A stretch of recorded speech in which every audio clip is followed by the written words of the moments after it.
What's up, guys? We are back with another Super 7 Ultimates Silverhawks Wave 1 review, and we're taking a look at, I mean, just no joke here, my most anticipated figure in this line. There's not a whole lot that I want more than this, and I was so excited when he was in Wave 1. Of course, Wave 1 came out second, but we are still getting our Monstar relatively early in the line, and of course I mean our transformed Monstar. Now, I got to see this guy, the pre-production sample, at PowerCon like a year and a half ago, and I don't think anybody is prepared for exactly how much of a figure this is. There's a lot of plastic here. Now, he comes in an equally ridiculously sized box. This thing is humongous. You've got the huge foil red slipcover. You've got the Monstar logo on the front. You've got the Silverhawks logo stamped there on the back.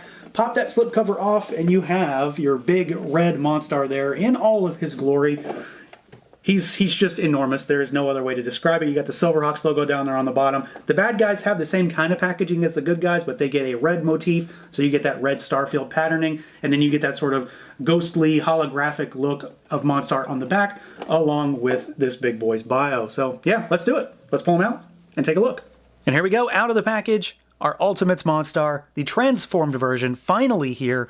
And yeah, he's big, like probably start and stop there. Big figure. He has a big price point as well, but you get a lot of figure as a result. I am overwhelmingly really happy with him. That's not to say he doesn't have some quirks and some issues, but this thing is going to look just awesome on your shelf. I mean, he's going to tower over everything. He's probably going to be one of the larger figures you have in general outside of, say, 1/6 stuff.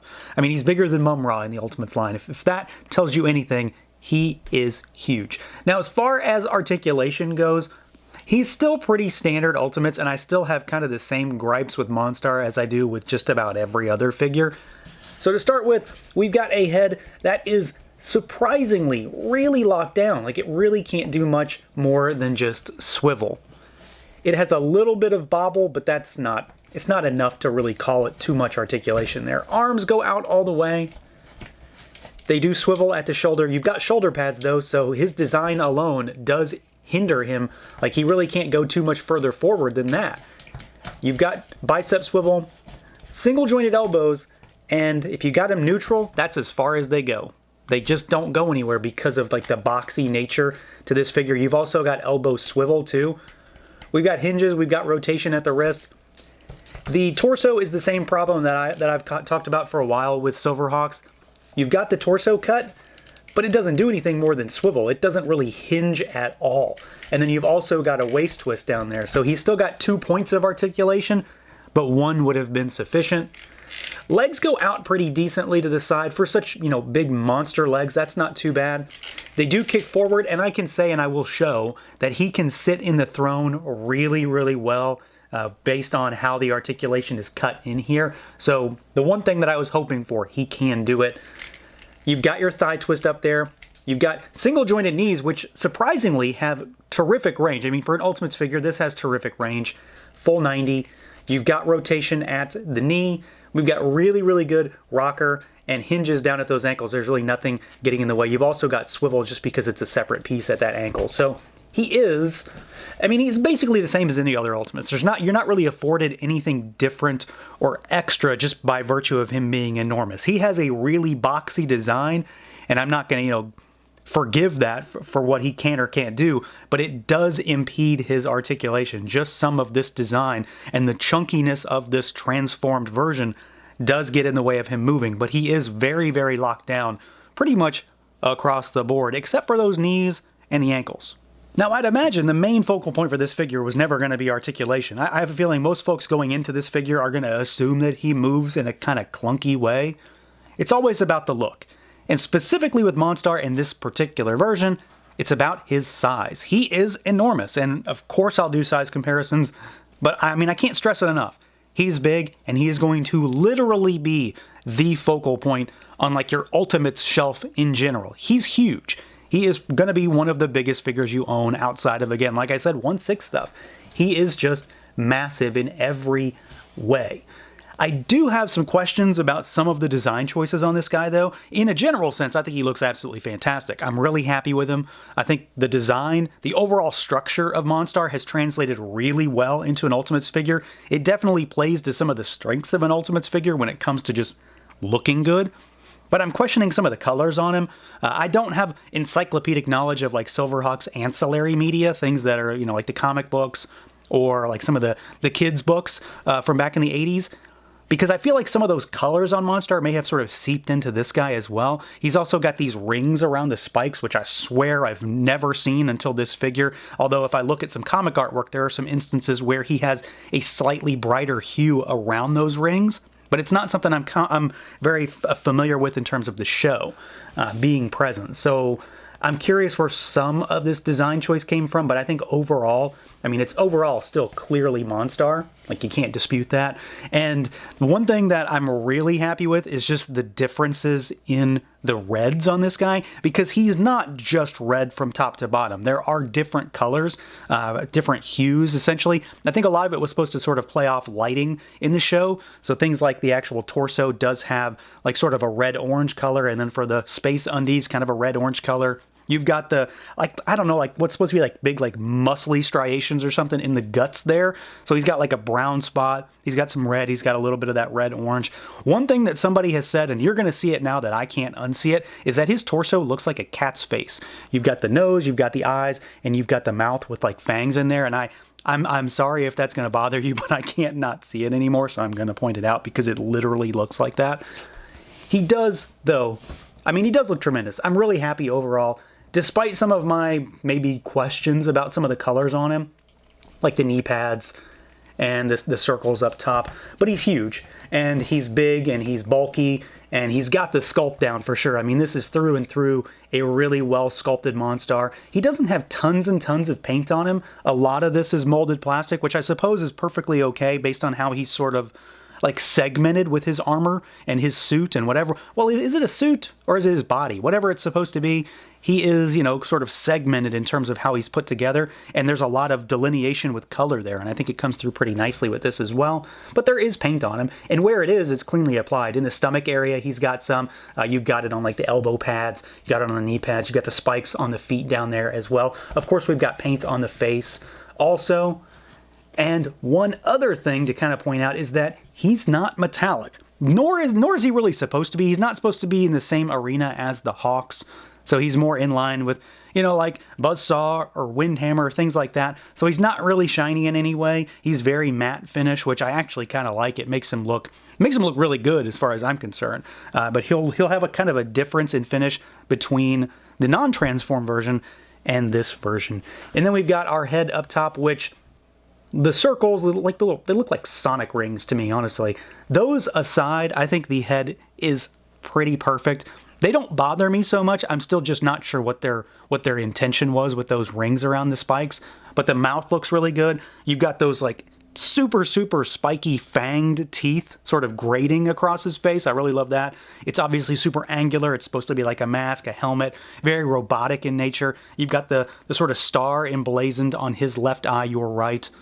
And it's just a big old noggin. It does have some limited articulation, obviously, but it is huge, and it's just a cool design. Like, that's where it goes for me, is this is a really cool design, not just that head sculpt, but the figure in general. I've always loved Monstar's transformation. The scene itself, and then the finished product was always so cool. And again, it's just translated into figure form really well. As far as the visuals go, it's translated into a figure exceptionally well. I think Super7 absolutely knocked it out of the park in terms of how this guy looks, save for a few little quirks like the color on the knees and the color around those spikes. Now, as far as some size comparisons, let's start with other Ultimates. So we've got Monstar, obviously, in the middle. We've got Quicksilver from the same Silverhawks wave here on the left. And I mean, he's absolutely just dwarfed by him. He's tiny by comparison. This is the one that matters most, because Mumra, up until now, has really been like the biggest figure in Ultimates in general. Maybe not overall, but in terms of like height, he's generally up there as far as being one of the biggest figures. And he is absolutely tiny. He doesn't even reach Monstar's shoulders, and the overall bulk is entirely different. Obviously, Monstar has to be bigger in every other detail as he scales up in size, but Mumra is now just like this little ugly mummy boy compared to Monstar's absolute beefcakeness here.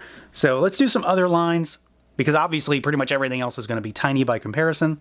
So let's do some Mythic Legion stuff, because we can do small stuff and we can do big stuff with Legions. So here is a standard figure.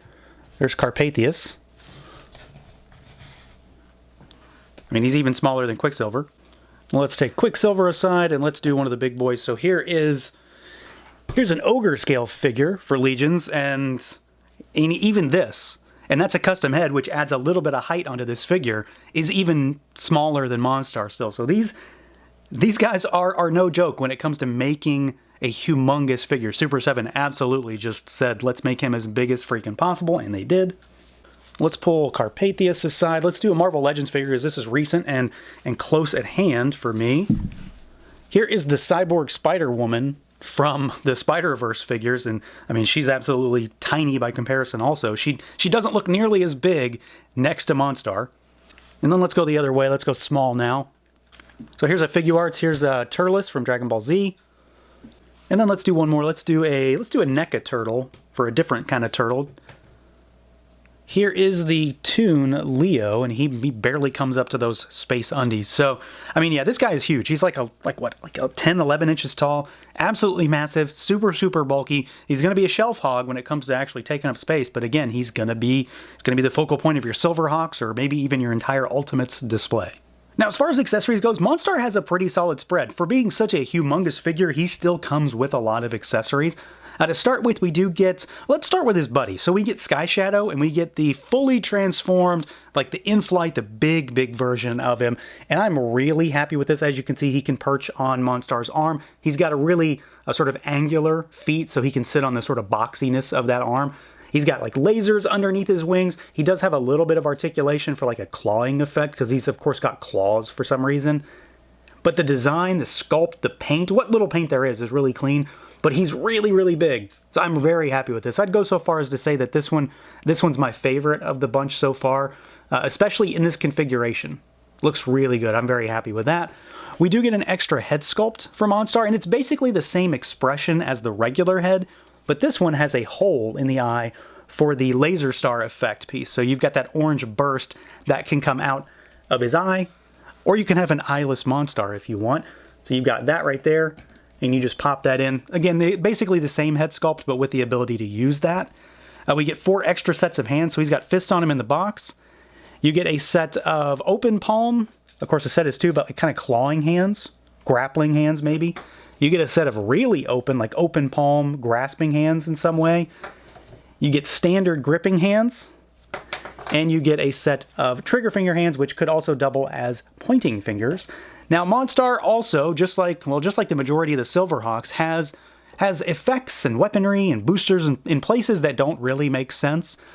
His rocket effects and his blast effects come out of his elbows. Just like the Silverhawks have the shoulder thing, he has elbows. So he has rocket effects. You get 2 of these. And you get these as well. These are like the lasers. These are the actual weaponry. You get 2 of these, 1 for each arm. I do kind of feel like these are going to be a little difficult to pose just because of the limited range on these arms. But you do have the option to try and blast a Silverhawk with those out of his elbow, because somebody thought that made sense to do. I still think it's a really weird way to demonstrate his power. And then we get probably one of the biggest accessories in Ultimates yet. This thing is absolutely massive. We get the lance, and this thing usually comes like as Monstar gets into Skyrunner. So this, who knows, maybe we're going to get Skyrunner down the road. I would love that beyond any other vehicle in the line. I'd love that. And this thing is absolutely massive. It is just as tall almost as Monstar. I mean, it goes up to his eyes, so it's humongous. He can hold it just fine one-handedly. You can get it in a sort of a goofy two-handed pose, but his limited range is definitely going to sort of impede his ability to use this. I wish it had a blast on it. It has a port for one, so I'm sure I can find something that might go into it, but like even the Silverhawks effects, like they don't fit in there. So he's got a little hole, little nub in there, but nothing to actually put in it. But it does look really, really good. I'm happy with it. Paint's really nice. There's a decent bit of paint on it, but it's all about the size and just what it represents for him. So you've got this absolutely ridiculous oversized gun to complement his very weird elbow lasers as well. So yeah, he has a lot of stuff. I mean, there's a lot of good stuff here too. A good complement of hands. I really like the ability to do this with the extra head sculpt. And Sky Shadow is a very welcome addition to this pack. So yeah, overall, pretty happy with Monstar. I think for the most part, he's exactly what I expected he was going to be. Humongous, bulky, slightly limited with articulation for sure. But he really does look good. I do still have some criticisms about some of these colors. It's mostly the rings around the spikes. I'm still just not sure what the intent was there. They don't ruin my day by any means, but I'd prefer them to have been a slightly different color of red, maybe closer to the torso color, that sort of red-orange versus a full-on yellow. But he does look good nonetheless. Size is incredibly important for this figure, and I think they absolutely nailed it by making him as big as they did. He does have a larger price point as a result, but you are getting a tremendous amount of figure with a decent array of accessories, including 2 relatively large accessories at that, with that lance and with Sky Shadow. So that's going to do it for this look at the Super 7 Ultimate Silverhawks Wave 1 Transformed MON Star. Let me know what you guys think. Feel free to like, comment, subscribe, and share, and until next time.